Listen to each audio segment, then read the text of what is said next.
नमस्कार, सीएनबीसी आवाज़ मोतीलाल ओसवाल स्टूडियो में आप सभी का स्वागत है। अब 10 के दमदार ट्रेड्स की शुरुआत करते हैं हेडलाइंस के साथ। हफ्ते के आखिरी कारोबारी दिन बाजार में दबाव, निफ्टी हल्की कमजोरी के साथ 25,050 के नीचे आया। एक्सिस बैंक के कमज़ोर नंबर्स बैंक निफ्टी पर पड़े भारी, 300 पॉइंट से ज़्यादा फिसला इंडेक्स। मिड कैप और स्मॉल कैप में फ्लैट कारोबार। सटीक पड़े आज के बिग स्टॉक्स, 4% से ज़्यादा गिरावट के साथ वायदा का टॉप लूजर बना एक्सिस बैंक, विप्रो और पॉलीकैब में 2% ज़्यादा का उछाल। इंडियन होटल में भी अच्छी खरीदारी, सभी शेयरों पर किया गया था आज सटीक एनालिसिस। मेटल, रियल्टी और ऑटो शेयरों में आज अच्छी रफ्तार। मेटल शेयरों में 1% से ज़्यादा चढ़े सेल, टाटा स्टील, एनएमडीसी और जिंदल स्टेनलेस। बैंकिंग और एनबीएफसी शेयरों में दबाव। बाजार को पसंद आए टाटा कम्युनिकेशन के नतीजे, शेयर 4% से ज़्यादा चढ़कर बना वायदा का टॉप गेनर। कंपनी के एबिटा और मार्जिन्स में भी दिखा सुधार। और नतीजों के लिहाज से आज बड़ा दिन। निफ्टी की दिग्गज कंपनी रिलायंस के नंबर्स आएंगे। आवाज़ पोल के मुताबिक पहली तिमाही में 2% बढ़ सकता है कंपनी का मुनाफा। O2C कारोबार में अच्छी ग्रोथ संभव।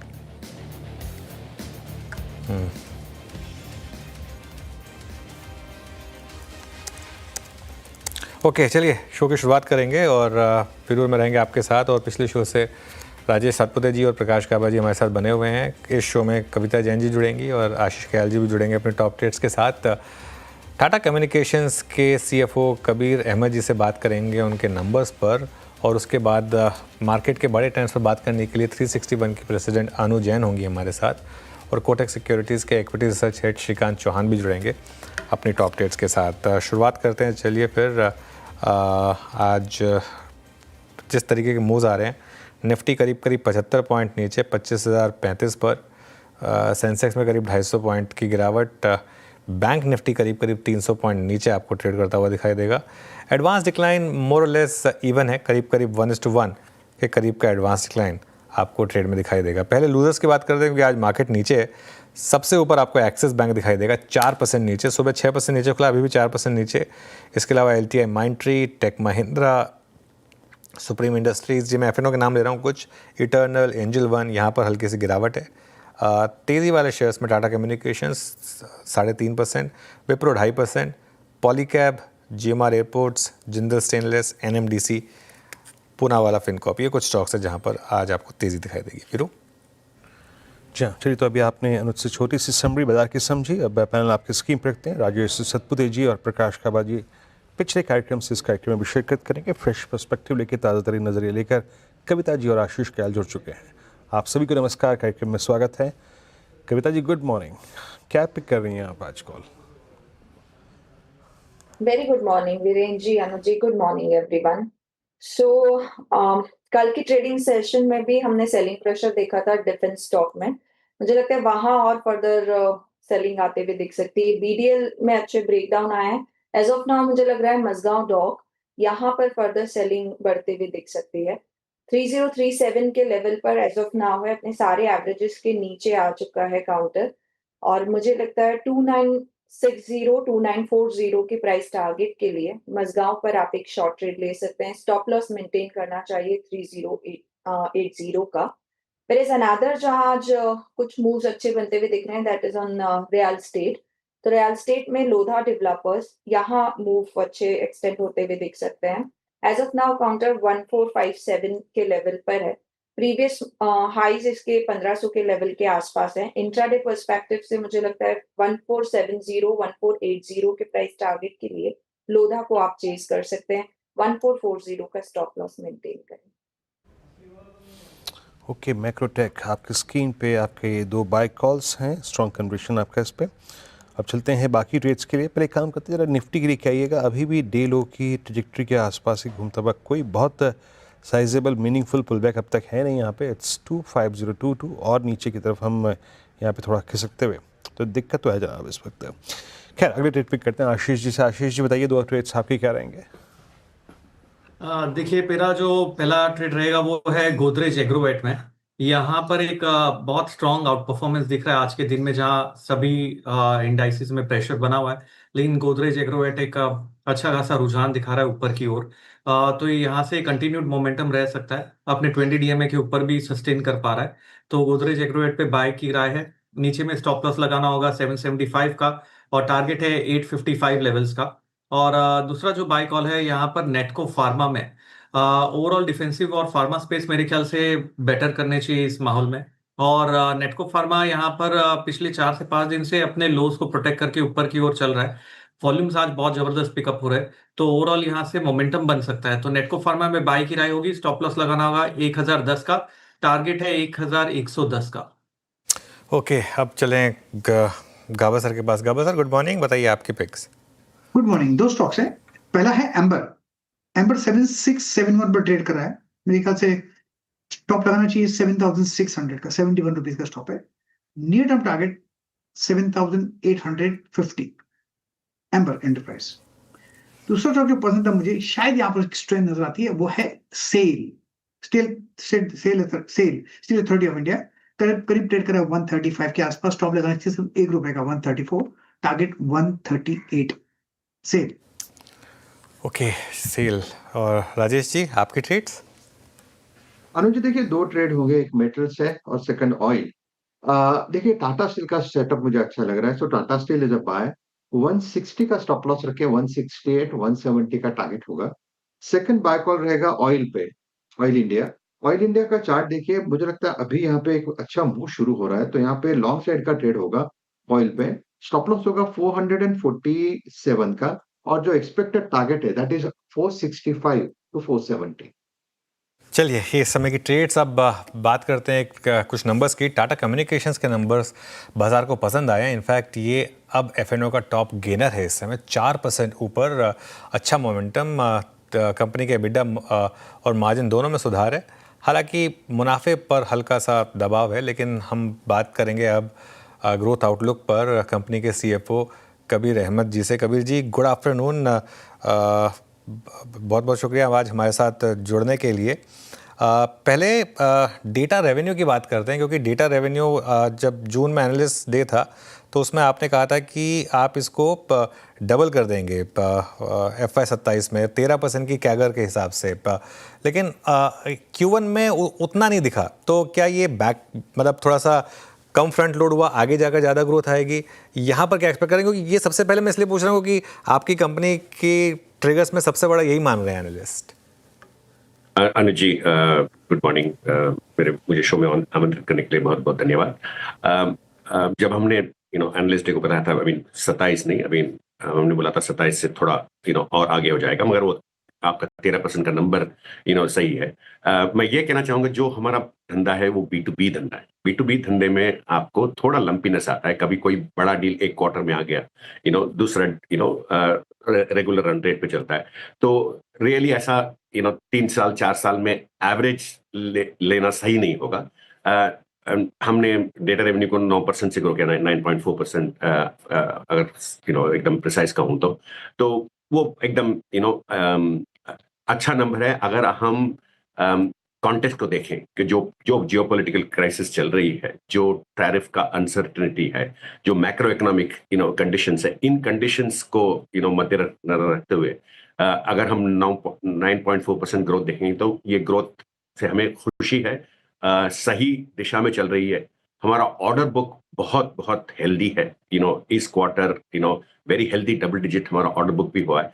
ये सब इंडिकेशंस हमको ये कंफर्ट देते हैं कि हमारा जो जर्नी है वो एकदम ठीक ठाक चल रहा है। ओके, बिल्कुल जर्नी ठीक ठाक चल रहा है। और यहाँ से अगर आप मार्जिन्स की बात करें, क्वार्टर ऑन क्वार्टर आपके मार्जिन थोड़े से बढ़े हैं, 19.1% पर आए हैं, लेकिन पिछले साल के मुकाबले अभी भी थोड़े कम हैं। तो कहाँ तक जाएंगे मार्जिन इस साल आपके? अनुज जी, अगर हमारा जो एम्बिशन जो हमने स्ट्रीट को बताया है कि हमें धंधा डबल करना है, 27 नहीं, थोड़ा क्वार्टर्स आगे पीछे हो जाएंगे, और हमारा एबिडा मार्जिन 23 to 25 का रेंज में हमने टारगेट किया है इसको। हम इस यही रेंज पे पहले थे, ये रेंज से नीचे इसलिए गिरे क्योंकि हमने 3 एक्विजिशंस किए थे और तीनों एक्विजिशंस लॉस मेकिंग एक्विजिशंस थे। अभी वो एक्विजिशंस का सिनर्जी आना शुरू हो गया है। हमारे डिजिटल पोर्टफोलियो रेवेन्यू में जो लॉसेस हैं वो लॉसेस नैरो होने शुरू हुए हैं। तो ये सब आपको थोड़ा मार्जिन ट्रजेक्टरी में दिख रहा है। तो मैंने यही इन्वेस्टर डे में भी बताया था सारे इन्वेस्टर और एनालिस्ट को कि थोड़ी थोड़ी इसमें आपको बढ़ोतरी दिखेगी, ताकि हमें बहुत ग्रोथ भी डिलीवर करना है और मार्जिन भी लेके आना है, दोनों करना है। पहले ग्रोथ था, मार्जिन नहीं थी, उसके बाद मार्जिन था, ग्रोथ नहीं थी, तो अब हमें ग्रोथ और मार्जिन दोनों को डिलीवर करना है इसका। ओके, अच्छा कबीर जी नमस्कार, वीरेंद्र बोल रहा हूँ। क्योंकि आपकी एक एस्पिरेशन है 528-29 तक, मतलब 28,000 करोड़ रुपए की रेवेन्यू की, यहाँ से आगे चलते हुए अभी M&A एक्टिविटीज़ पर आपका व्यू क्या है? कुछ एक्विजिशन टारगेट्स, कुछ बाइंग, और FY26 में इस बात की पॉसिबिलिटी है फर्दर एक्विजिशंस की, मतलब ताकि आपका ये जो रेवेन्यू टारगेट है वो आसानी से हासिल हो सके? देखिए, मुझे रेवेन्यू टारगेट बिना M&A के भी पहुंचना है, राइट? हाँ, M&A से थोड़ा मदद मिल जाएगी। अगर हम M&A को एक टारगेट बनाएंगे तो हो सकता है कि कोई इररिस्पॉन्सिबल डिसीजन ले ले, तो ये कभी मैनेजमेंट ये नहीं चाहेगी। तो मैंने बहुत बहुत क्लियरली सारे मार्केट को ये बताया था कि हाँ, M&A हमारा स्ट्रैटेजी है, हम इसको इवैल्यूएट करते रहेंगे। आज की तारीख में भी मेरे पास 8-10 टारगेट्स हैं जो हम इवैल्यूएट कर रहे हैं। पिछले हफ्ते ही एक टारगेट को हमने डिसाइड किया था कि हम परस्यू नहीं करेंगे। ये टारगेट स्ट्रेटेजिकली फिट होना चाहिए, सही भाव पे आना चाहिए, और इस टारगेट को सिनर्जी बिल्ड होना चाहिए, ताकि मैं इसको और आगे ले जा सकूं।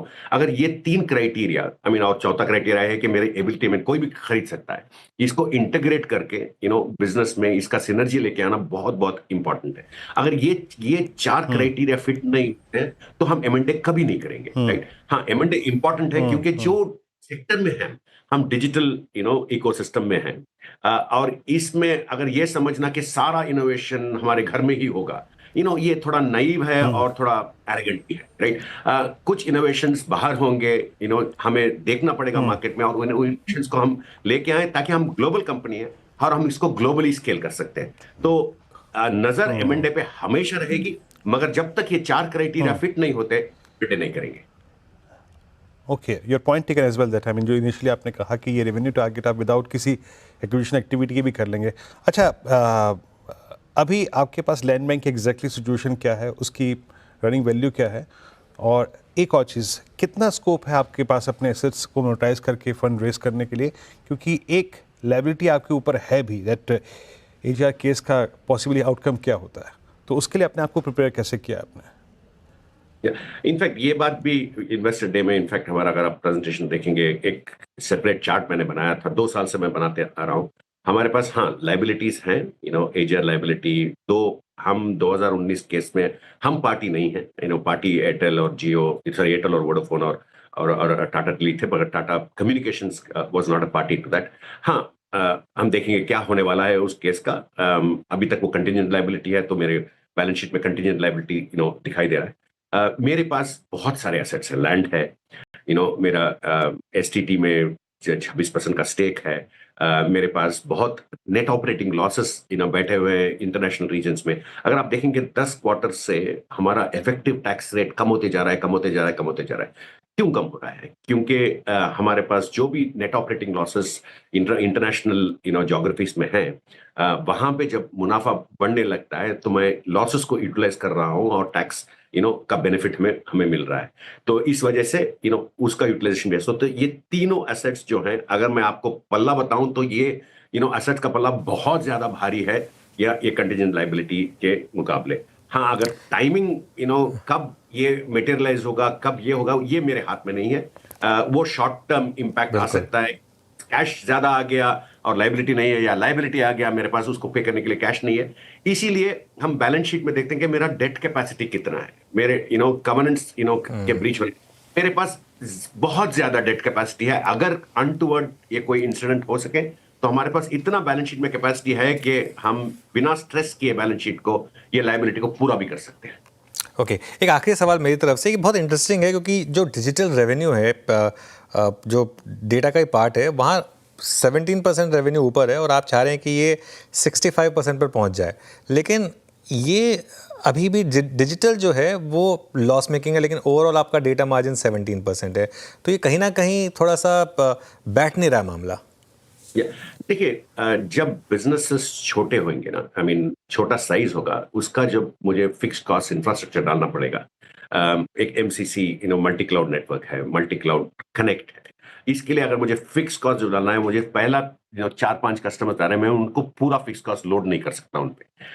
उनका जो वेरिएबल मार्जिन है वो बहुत हेल्दी है, मगर अगर टोटल मार्जिन देखा जाएगा, बिकॉज ये ज्यादा फिक्स कॉस्ट बैठा हुआ है उसमें, तो वो मार्जिन डेफिनेटली नेगेटिव होगा। जब ये सारे धंधे एक लेवल ऑफ स्केल पे आ जाएंगे, तब जाके इसका बेनिफिट आने लगेगा। अब एआई क्लाउड देखिए, हमने एआई क्लाउड में ऑलरेडी $26 मिलियन खर्च कर चुके हैं, $55 मिलियन तक हम खर्च करने वाले हैं इस साल। मेटी में हम एम्पैनल हो चुके हैं, सारा इंफ्रास्ट्रक्चर डाल दिया है, अभी पेइंग कस्टमर्स अभी तक नहीं आए। इसका ये मतलब है कि मैं नहीं करूं, ये एकदम गलत होगा, क्योंकि जब तक इंफ्रास्ट्रक्चर नहीं होगा तब तक कस्टमर नहीं आएंगे। तो डिजिटल पोर्टफोलियो में ऐसा है कि आपको इंफ्रास्ट्रक्चर और कैपेबिलिटी पहले डालनी पड़ेगी, उसका थोड़ा कॉस्ट हमको पहले इनकर करना पड़ेगा, उसके बाद जाके हम इसको कस्टमर्स को जाके हम इसको बेच सकते हैं। तो जब ये स्केल आ जाएगा तो ऑटोमेटिकली ये सब सही बैठेगा, हमें इस पे कोई वरी नहीं है। ऑलराइट, कबीर जी बहुत बहुत शुक्रिया आज हमारे साथ जुड़ने के लिए, और अच्छा लगा आपसे बात करके आज। ऑल द बेस्ट आपको। Thank you. Okay, market day लो पर आया और अब हम निफ्टी पर 25,000 तोड़ने के काफ़ी करीब हैं। ध्यान रखिएगा, हमने अर्लियर इन द वीक 25,000 बचा लिया था, लेकिन आज का लो 25,004, और किसी भी मोमेंट लग रहा है देखकर कि शायद 25,000 तोड़ने के कगार पर निफ्टी।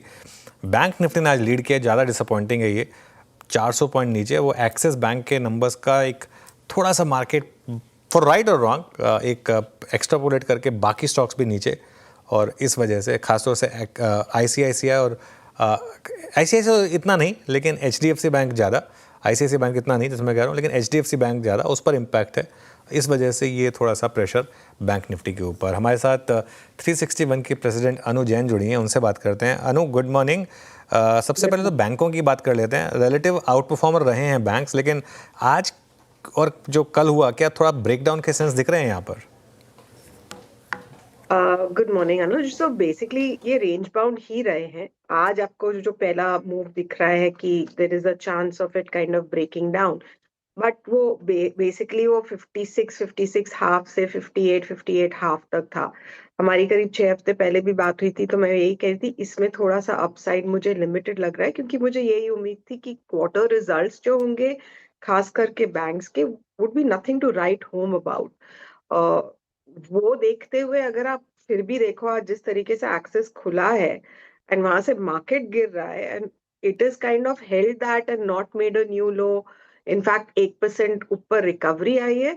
तो मैं कहूंगी कि लोगों को ज्यादातर पता था, हाँ street numbers were better than what it reported and उसका इम्पैक्ट रहेगा, बट एक्स्ट्रापोलेट करना to ICICI and HDFC, specially ICICI, काफी गलत होगा।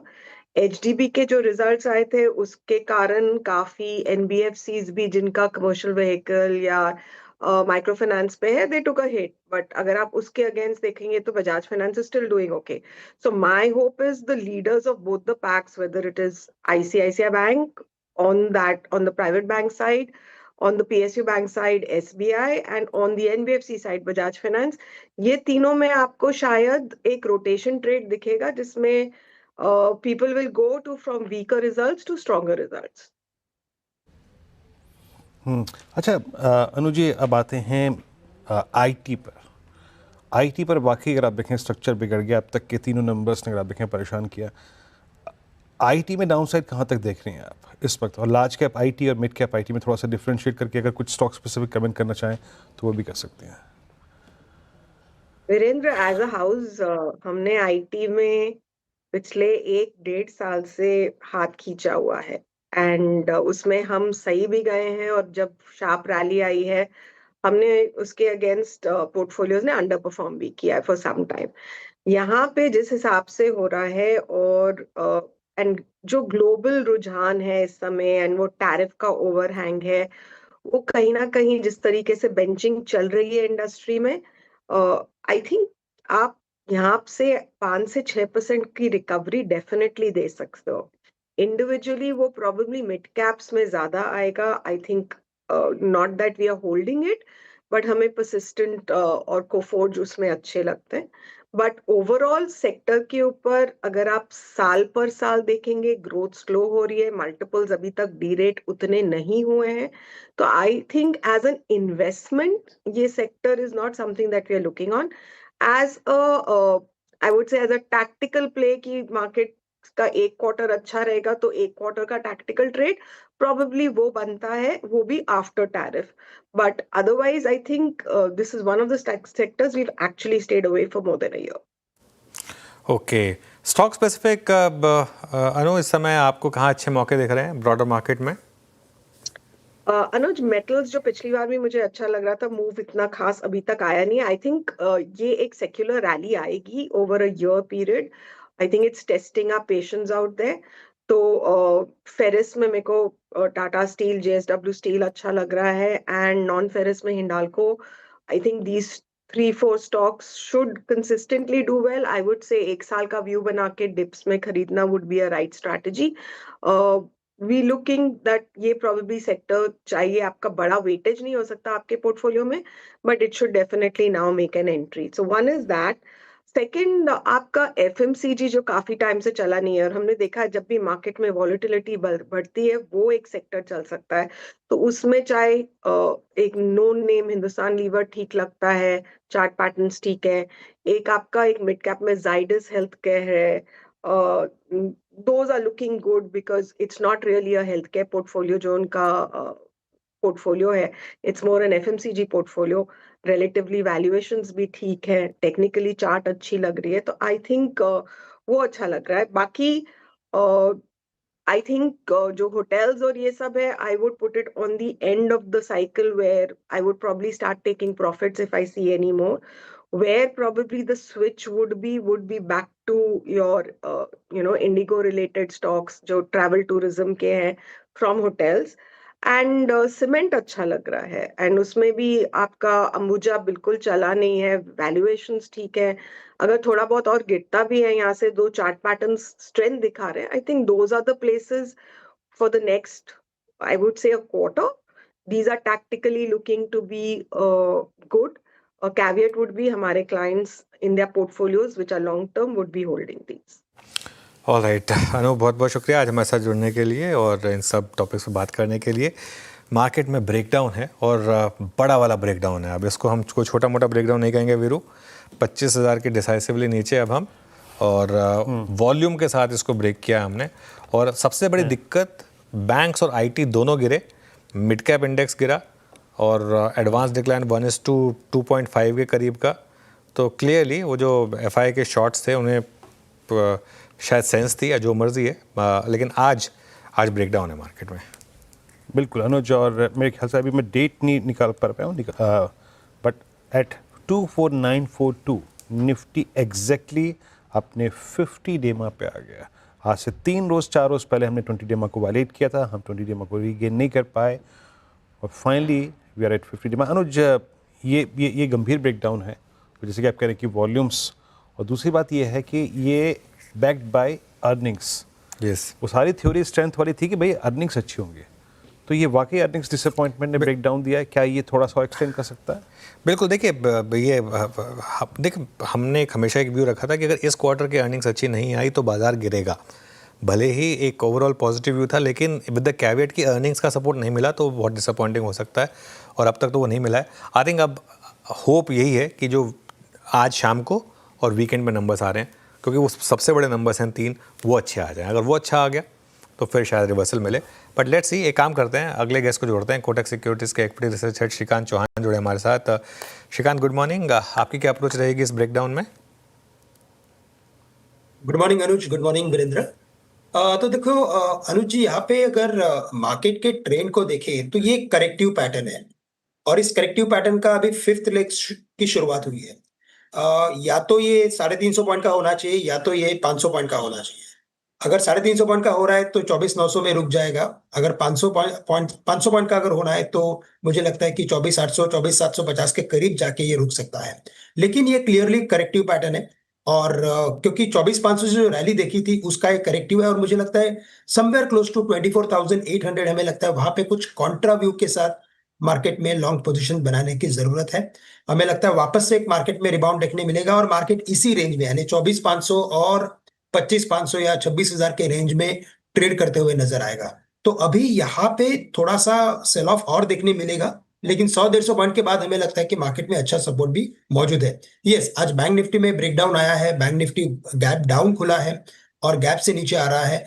तो इतने दिन से जो बैंक निफ्टी में थोड़ा सा रिलेटिव आउट परफॉर्मेंस चल रहा था वहां पे अभी कहीं ना कहीं एक ब्रेक लगते हुए नजर आया है। तो यहाँ पे भी एक सेल ऑफ बढ़ेगा और 56,000 या वर्स्ट केस मुझे लगता है कि 55,800 तक ये आ सकता है। उस रेंज में वापस हम पीएसयू बैंक्स में, स्पेशली पीएसयू बैंक्स में हम कुछ लॉन्ग के पोजीशंस बना सकते हैं। ओके, बट आपके पास श्रीकांत जी, सिंस आप बहुत कन्विंस्ड है डाउन साइड को लेके, यहाँ से 150 पॉइंट और यानी 24,800, शॉर्ट पे क्या रखा हुआ है आपका इस वक्त?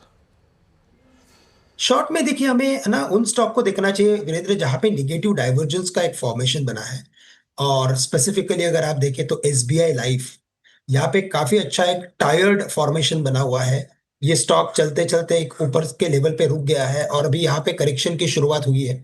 अगर ये करेक्शन अगर और कंटिन्यू होता है, आज इनफैक्ट डाउन भी है 2%, लेकिन अगर इसके ब्रॉडर फॉर्मेशन को देखें तो मुझे लगता है कि ये स्टॉक जहां पे अभी 1750 के करीब ट्रेड कर रहा है, ये स्टॉक कम से कम 1550 या 1600 रुपए तक आ सकता है। एचडीएफसी लाइफ के भी नतीजे वैसे अच्छे थे, लेकिन चूंकि स्टॉक काफी चल चुका था और थोड़ा डिसअपॉइंटमेंट था, स्लाइट डिसअपॉइंटमेंट, यहाँ पे भी हमें लगता है कि एक 50 रुपए की गुंजाइश है, ये भी स्टॉक 700 रुपए तक आ सकता है। मेटल्स में अच्छी एक्टिविटी है, लेकिन टेक्नोलॉजी में वापस वीकनेस बना हुआ है। तो वही प्रॉब्लम है कि कुछ एक सेक्टर जहां पे इंडेक्स का वेटेज ज्यादा था ना, उन सेक्टर्स में थोड़ा सा प्रेशर और बढ़ते जा रहा है। जैसे टीसीएस है, तो टीसीएस अभी 3200 के करीब है। हमें लगता है कि ये स्टॉक 3050 या 3100 के करीब आके रुकेगा। 100-150 पॉइंट की गिरावट भी इंडेक्स को काफी अच्छी तरीके से नीचे लेके आ सकती है। श्रीकांत, बहुत बहुत शुक्रिया आज जुड़ने के लिए हमारे साथ और इन सब टॉपिक्स बात करने के लिए। मार्केट डे लो के काफ़ी करीब और एक बड़े ब्रेकडाउन पर इस समय। मिड कैप में भी अच्छा खासा कूल ऑफ है। एडवांस डिक्लाइन देखिए आप करीब 1:2.5 का इस समय आपको दिखाई देगा। इवन जो विनर्स थे वो भी अब धीरे धीरे थोड़ा सा अपना गेंस गिव अप कर रहे हैं। टाटा कम्युनिकेशंस अब 3% ही ऊपर रह गया है, विप्रो 2.5% ही ऊपर रह गया है, पॉलीकैब भी सिर्फ 1.5% ऊपर रह गया है। तो थोड़ा सा जो विनर्स हैं वो भी हायर लेवल से स्लिप हो रहे हैं। आपके काफ़ी सवाल होंगे वीरू, और मैं अब इस शो से अलविदा कहेंगे आपको और कंचन मिश्री आपके लिए लेकर आएंगे ट्रेडर्स हॉटलाइन।